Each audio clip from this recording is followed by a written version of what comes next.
It is Hannah from Wi-Fi Tribe here, and we are doing a deep dive into Cusco, Peru. So if you haven't, I can see Jeannie dancing.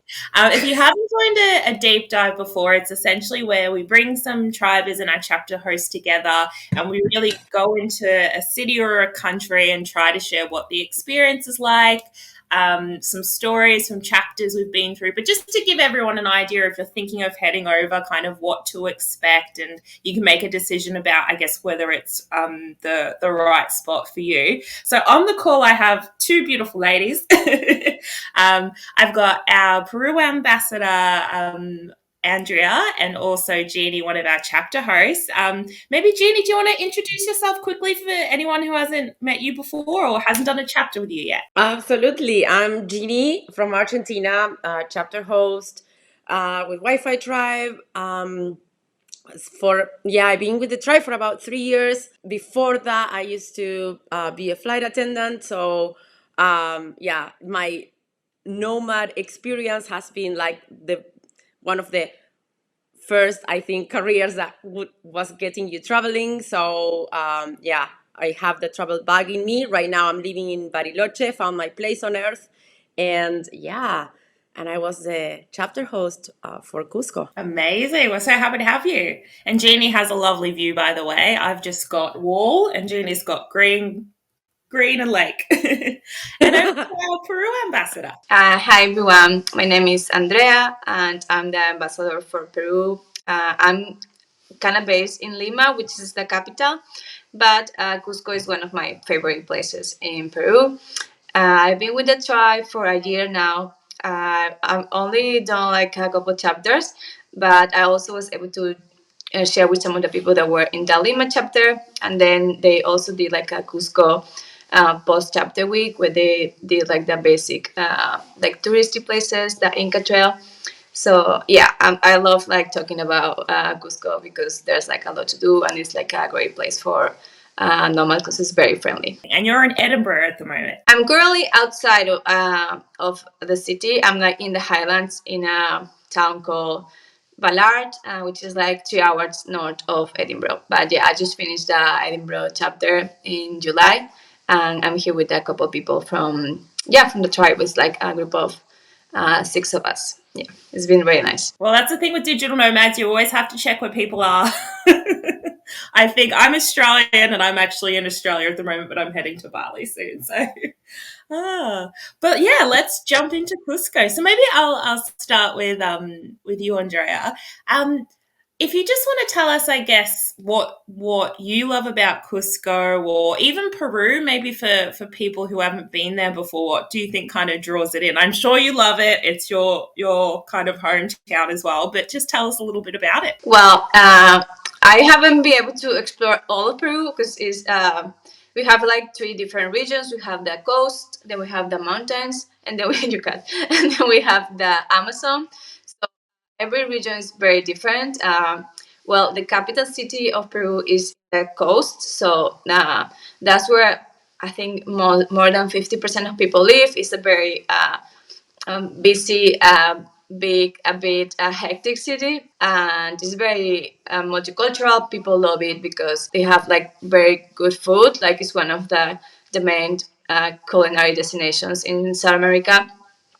So a lot of people just go there mostly to eat, and it's also obviously like the gateway to Cusco, which is like one of the more touristy places in the country. And I love Cusco because it's obviously more relaxed, more like a slower pace of living than Lima. And people from the mountains tend to be more, just have like a slower pace of life. And Cusco, because it's like so touristy, because of mostly Machu Picchu, which is one of like the world wonders, it receives like millions and millions of tourists every year.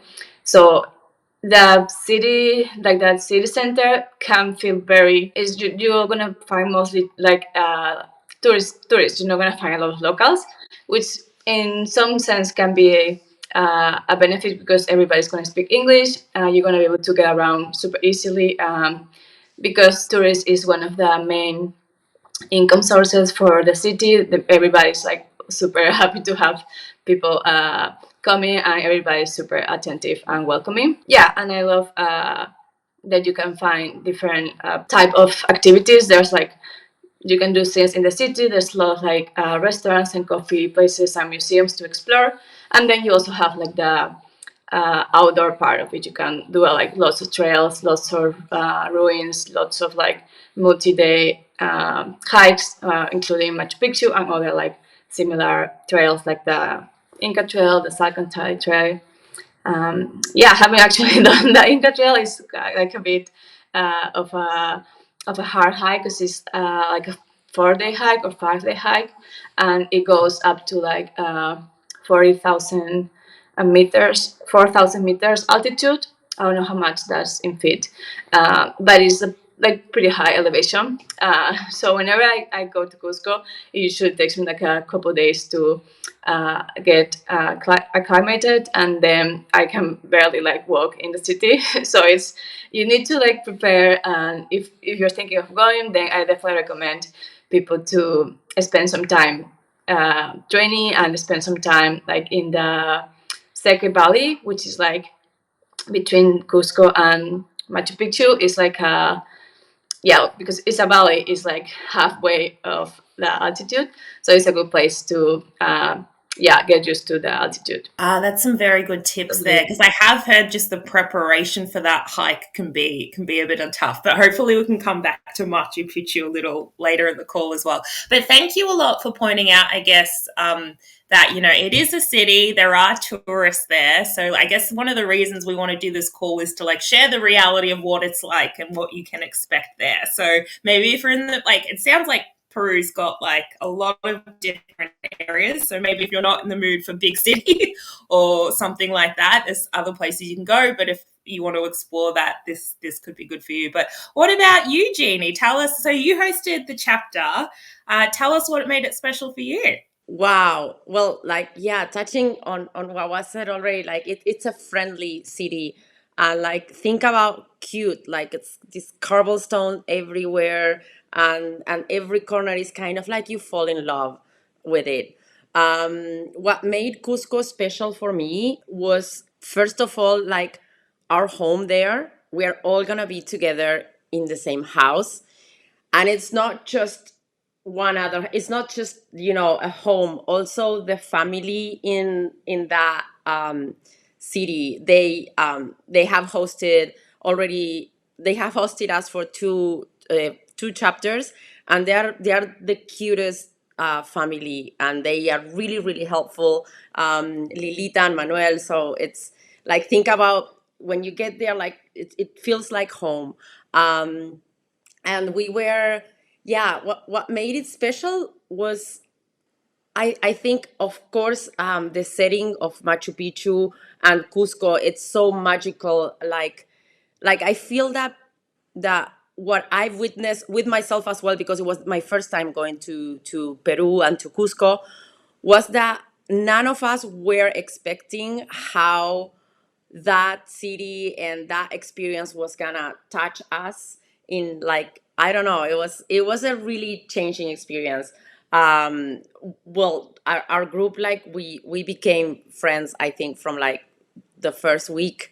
And also, like, everyone was on their personal journey as well, and then like all of a sudden we go to Machu Picchu, and we all came back like mind blown, because it really like makes you, I don't know, it's quite like you share it with others, but it's also an introvert journey, because it's hard to explain. I'm running short of words here.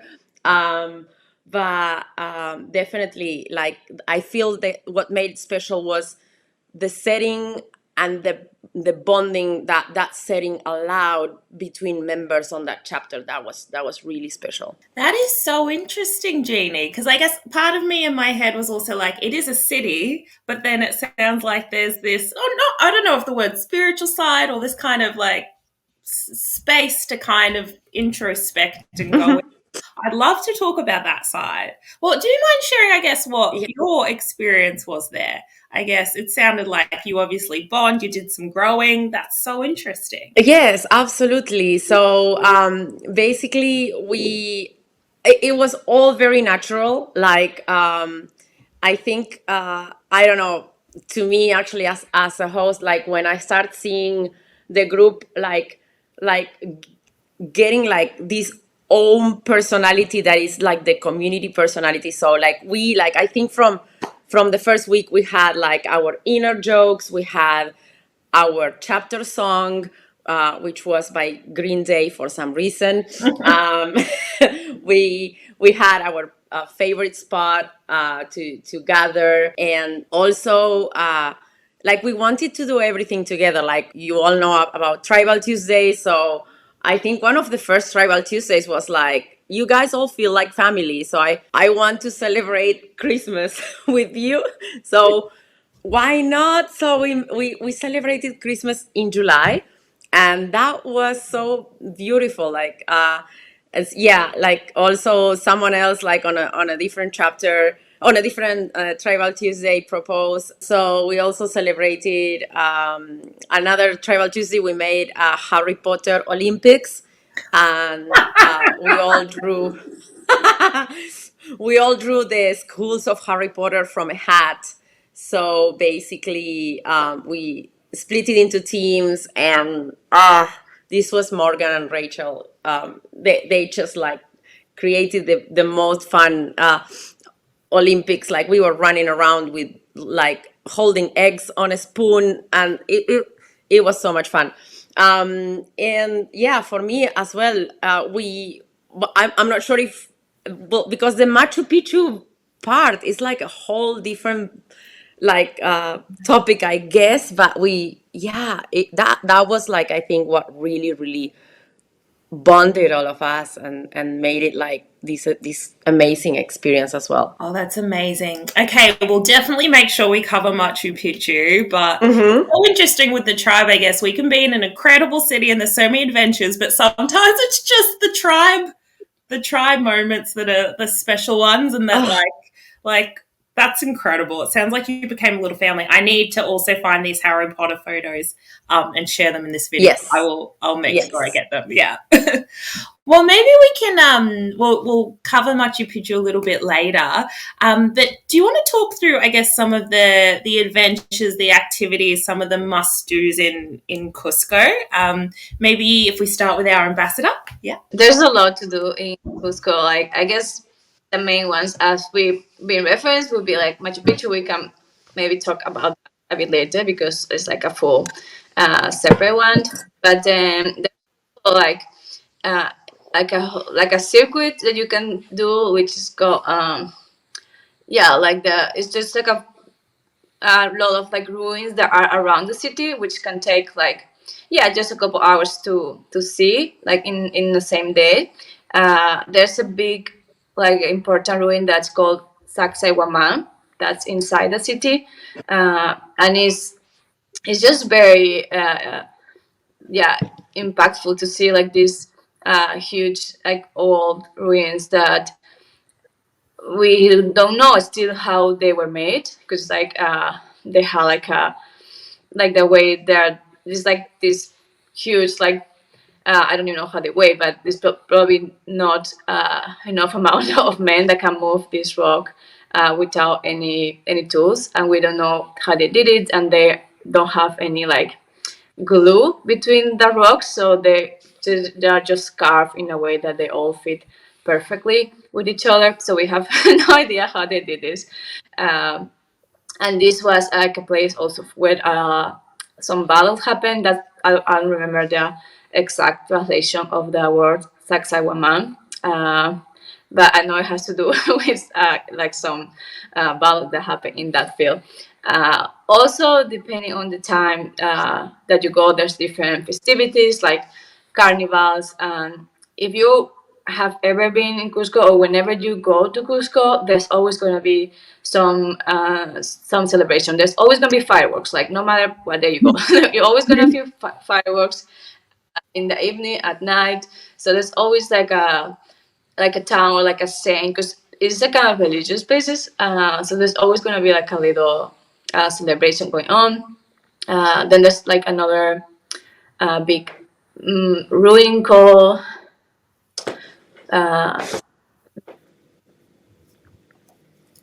Chichen Itza. That's also, well, the names are kind of like gonna be hard to remember, but yeah, there's different ruins that are inside the city. We also have like a um, Museo de Pisco, which is like a Pisco museum. Pisco is the like the main liquor in Peru, which is like you can go, you can taste the liquor, you can taste like the different drinks that we made with it. We made pico sour, we made uh, just like different drinks that you can try there. Of course, like we have typical uh, like restaurants from the mountain area that are called picanterias, where you can like, go specifically for food from the area. That's super yummy. You can try like depending on your taste, you can try like guinea pig. It's like something that people like to do, like just because it's like a special. It's just unique to the area, but some people don't like it. Did you say guinea Um, pig? yeah, I thought you yeah. said They eat a guinea lot of. pigs. Oh, oh, I mean, it's a delicacy. I support it. Yeah. Yeah, it's like a delicacy, right? Yeah. Gonna eat a lot, but are like adventurous and like to try like these unique exotic things, then yeah, you can. That's some of like the main things that you can do like in the city.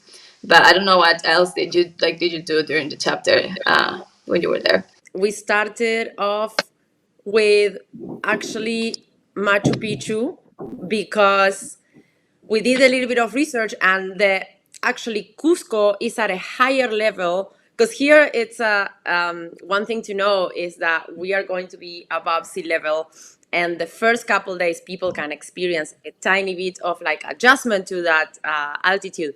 So we started off with Machu Picchu, which is actually lower than Cusco. So that was, I think that was one of the key things that, like, because it was so um, special that weekend trip. That's like how we also bonded so much, like straight away after that.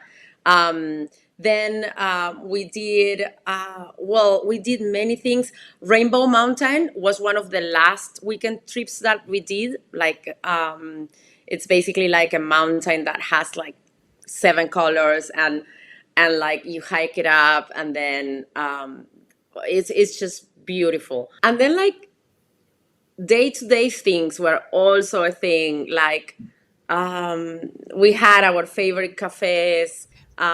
People there are so friendly as well, like accommodating, like whenever they will see us like with our laptops out, they'll like bring like extension cords. And yeah, one of the last nights as well, we went stargazing because, Oh. yeah, basically southern hemisphere, the stars are some like completely different constellations sometimes to what everyone has seen on the northern hemisphere. So we had it, that was a really special night as well, like stargazing with like, there is this family that has like telescopes, and yeah, like was showing us all the constellations.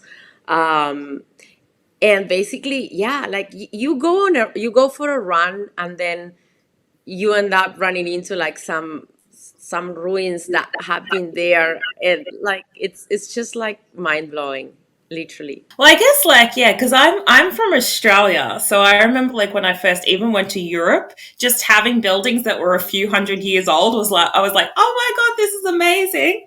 But obviously, this is on another level of like just history. It would be incredible to just be around that all the time. And it sounds like the locals are so lovely. Like that's such a beautiful Yes, thing. Yeah.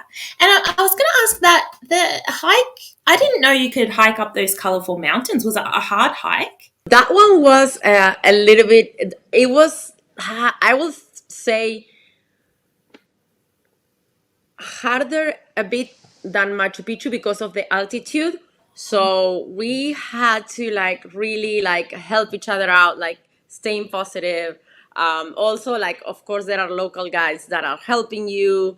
They were giving us this water that is called agua florida, that is like a mix of herbs that you smell, and then like you feel better, and then like we kept on hiking, but like the views from up there were amazing. That's a half day trip, the Rainbow Mountain, but we left it to the end because of the altitude. We were all adjusted by then, so it was doable. um, and yeah, and Machu Picchu, like the one thing to know is that you can do it and in so many different ways. Like there are, um, you can go with the bus and just hike a tiny bit of it, or you can go on a 4 day tour and do like a full-on Inca trail. And there is like a mid version that is called the baby Inca trail that like you do like 2 days. So our group basically, everyone did what they felt more comfortable with, but we all did it during the same weekend. So we all met in Aguas Calientes and were able to share our experience, whichever way we had done it. And it was really, really beautiful. You know what? Let's just go straight into Machu Picchu because I have too many questions, and also I want to know how common llamas are. I just want to know how often you're going to see llamas. I love llamas. That's not why you go to Machu Picchu, but I need to ask these questions now. Okay, where do I start on this, ladies? Okay. To organize yourself, I guess you covered a little bit of it there. Like, what if someone wanted to do Machu Picchu? Like, just talk us through, I guess, the basics if we haven't already covered some of it. As Jenny was saying, there's like few ways that you can do it. You can go uh, hiking, or you can go by train that leaves you like at the base of the mountain, so you only kind of like hike that like all ruins.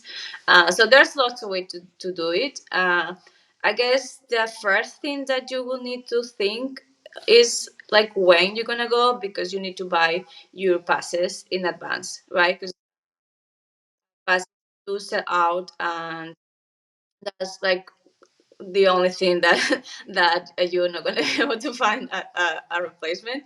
So if you get your pass, then you can figure out like the rest, like how you are actually gonna get there, if you want to like go by train or hiking. And then yeah, once you decide like the medium of transportation, there's like lots of like companies, like more than you need. If you go to the city, or if you go even online, like there's many like tour agencies that take care of the whole thing, so you only like need to pay, and then they do everything. For example, if you're gonna do like a hike, like a multi-day hike, uh, they're gonna arrange like the camping. That you can do like basic camping, you can do like glamping, where you're like sleeping in domes or like in little huts, so you're not actually so you're more comfortable. Yeah, they also have people that help you carry your bags, so if you have like a you only carry like your day bag, and they're gonna take care of the rest. If you get like super tired, they also have horses that can you can hire if you want some help, like for some part of the hike. um and yeah, once you're like in Machu Picchu, well, the rest is like just the experience is magical when you're there. Is you can like it looks the same as you do like in the picture, but just like the feeling is completely different. Well, why don't you tell us what was the experience like for you? It's very hard to like dimension, like, unless you're there, because of the magnitude of this place. So basically, Machu Picchu is like the spiritual city of Native Americans from like northern, like Mexico, all the way to Argentina. Like, and the Inca trails basically were connecting all this part of Latin America to basically allow for all of these people to be able to get to that spiritual center, which was hidden basically and protected, so nobody knew about it initially. So when you are walking those steps and like thinking about the people back in the day walking those same steps, and you actually like it's like paying attention to the micro details of the intentionality behind every brick that they place. And there is it's just like, and why they placed it that way, and because it would allow the water to drain in a certain way. It was like a, a piece of art, like an architectural piece of art that was done with like basically devotion behind it. And then it's like you take a look at the macro, like the way the magnitude and the beauty of it, and it's just like really really touching. So being able to do it and to share it with other friends, and also like to witness like your own transformation while you're doing it, and then like you take a look at your body, at your friend that, and then like you realize that the other person is also like going through like a like basically, oh my gosh, I'm running out of words here. It's going through their personal journey as well. It's really beautiful. And then we were all able to share what happened to us during that journey. It was really beautiful. I don't want to spoil it, honestly. I I think it's a bucket list thing, that has to be done at some point in life.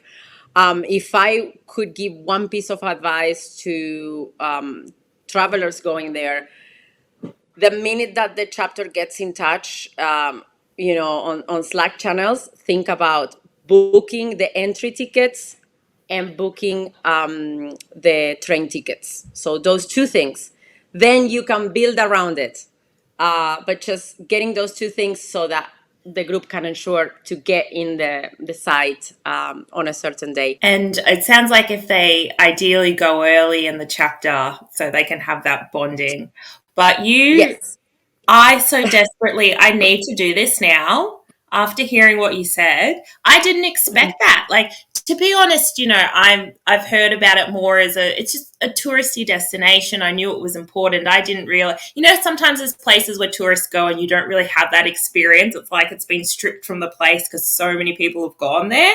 I'm just so surprised. I have to do it. And what was the, I guess, the hiking process to get there? Because I guess you're passing through different areas as well.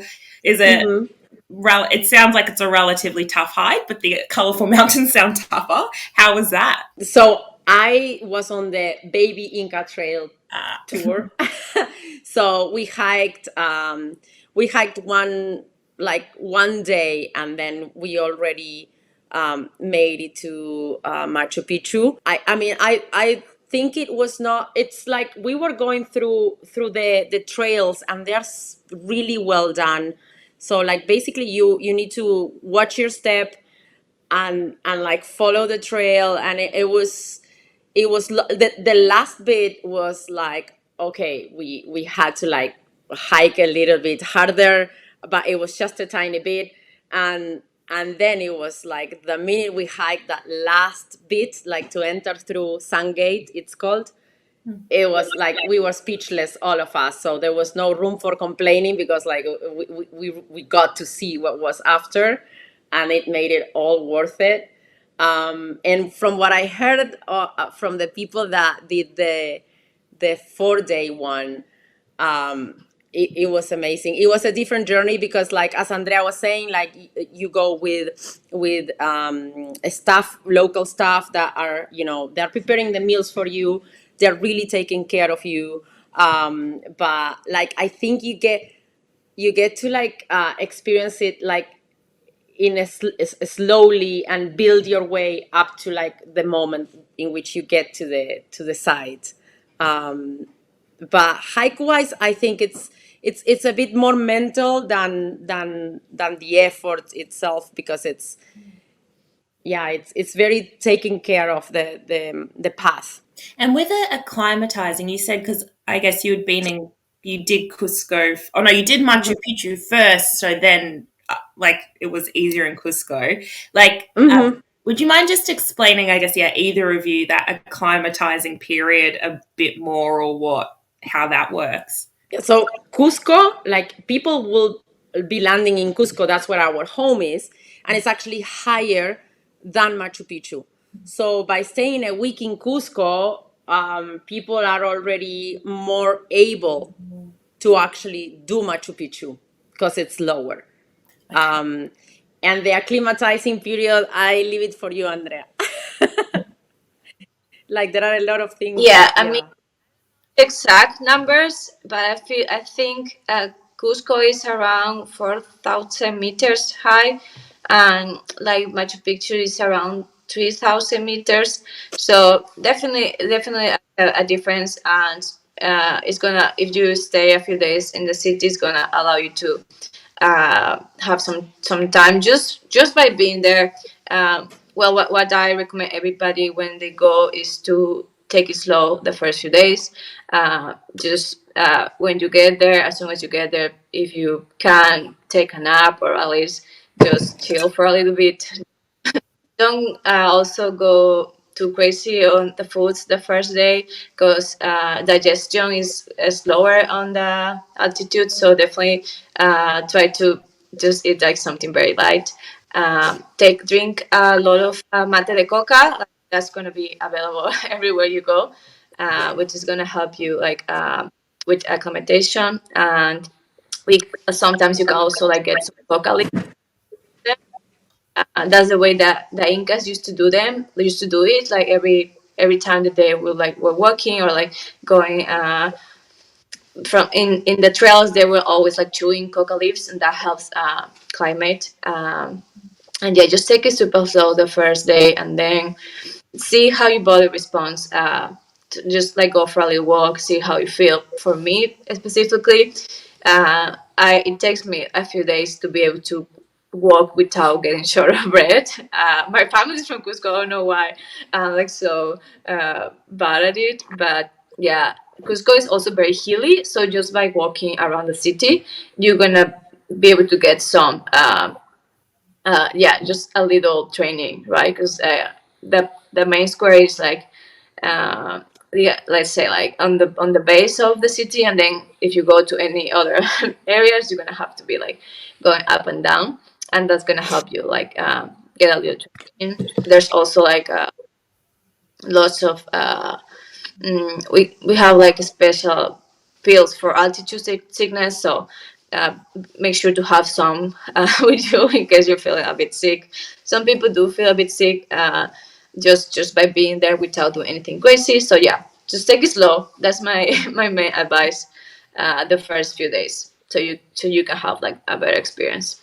Well, yeah, if you need extra time to adjust and your family's from Cusco, I think that's good advice for everyone. Like, don't go in, just listen to your body, everyone. Yeah. Yeah. Oh, okay. I'm so pumped up from that. I need to move it back to Cusco City, but thank you both for sharing that. That's so helpful. Like, it sounds like Mhm. it's such an incredible experience, and it's just, you want to get prepped for it, definitely. Um, I was wondering, I guess, more with Cusco, maybe what the vibe is like there. So obviously it's a city. I'm assuming it's a bit more lively. So obviously, if you were doing a beachside chapter, it might be a bit more tranquil. I guess I know it's a hard question to ask, but also to answer. But just like the general kind of vibe, or maybe who it would be good for. Like, is it someone who kind of wants to go out and do things all the time? I don't know what the nightlife is like, or is it a bit more kind of relaxing and productive? How did you find it, Jeannie, or the tribers find it? I'm famous for making up quotes, but it's like the avocado, you know, that you can do if you want night. It's like adapts to everyone's needs in a way. Like if you want to go, so basically we had like our favorite like bar that we will go, and then like during the day it's the coffee shops are so like beautiful and unique, and like we had our favorite setting of coffee shops that we will go as well. And then like also if you want to go like on a museum like museum day, like it's just like so many resources in the city that like it's I think it's something to do for every every style of traveler, or every, like, whatever people want, they can find it. There is also, I forgot to mention, like, there is also like a hill with a Christ at the top, kind of like the Rio statue of the Christ, but smaller. And that was our point for morning walks. So, like, also, if you want to, like, get your steps done, definitely you're going to get your steps done on a run in the morning. um, and from there also there are like horse riding tours that can take you to some waterfalls that are nearby. So it's like resources of activities everywhere. And the food, I can't stress enough about the food. Like, it was a journey. I think we ate out almost every day because it's affordable, and it's really high end cuisine, and the flavors, it's just, yes. So be prepared for a treat. We'll have to get a list from you of kind of if you guys found like any local spots like that. But maybe Andrea, like, I mean, let's just go back to food for a sec. We've covered guinea pig. I'm having mixed feelings, but still, delicious is delicious. Like, I guess, do you have anything else to share around the cuisine, or maybe things that people should try, or I guess there might be famous spots or local spots. Just food. Tell us about food. Okay, I'll tell you a little bit about me. For example, I'm vegan, which is not very like traditional in Peru. It's not super popular, but this is just an example of how much variety there is. Because one of my favorite restaurants in the world is in Cusco. It's called Greenpoint. If anybody wants to check it out, so there's like so much variety of food because of the tourism. You can find. Almost any cuisine that you want, but like the typical, because like Peruvian cuisine as well. You can like the typical some of the typical meals from the mountains are like rocoto relleno, which is like stuffed bell peppers. With you can either with like a kind of like a potato pie with some cheese in it. My family love that. I know that that's kind of like very popular, and there's just like so much things that you can try. Like I feel like it's just so like I feel like it's a place for people that enjoy culture the most. And yeah, it's just a very mystic place in general. Like when you go into the city, like any building where you go into has like the base of the walls is like from the Inca time. So every building feels like you are just like living in a little bit of what they lived in, right? So that's like why the city feels so special to me. And yeah, the cuisine is like a big part of it. As Jenny said, is super cheap. Like you can get very like amazing food for very affordable prices. I guess why that's why people they tend to eat out all the time when they're there.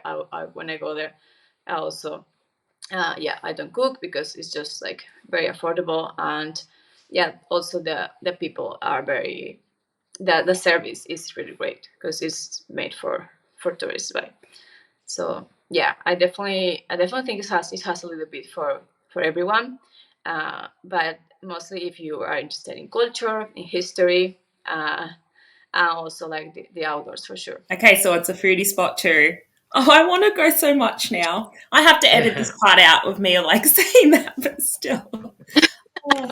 And actually, one thing I should ask, because obviously it is a touristy city, is maybe about safety. Just maybe for anyone who hasn't been, just understanding, I guess, is it a safe city, or is there certain precautions I guess you guys needed to take?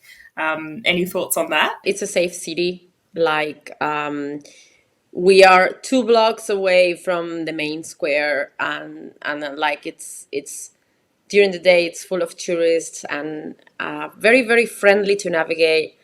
I will say, like, as in any city, like, my suggestion would be to, always, like, yeah, try to be like, especially if it's like late hours, try to be with like other a group of friends, not alone. But like I would suggest that anywhere, or to avoid super big crowds, or just yeah, like to be aware of like your belongings. But I will suggest that like in most of the touristic cities. Yeah, I think in general it's a pretty safe city. uh, as Jenny say, always like be street smart. Don't leave your stuff around. Like if just be a little bit careful in that way. Don't yeah. If you go out late at night, try to go out with somebody. I've never had issues in the city. I spent quite some time there. But yeah, like any city probably in South America, you always want to be a bit careful.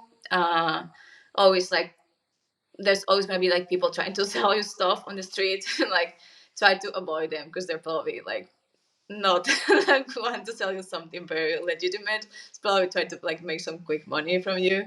uh but yeah, just be street smart and you're gonna be fine. And it sounds like it was pretty walkable. I mean, you guys were so close to the town square. It sounds kind of nice, a nice place to get lost in. But with transport, I mean, is it Ubers? Was it taxis? Did you guys have to organize anything, or?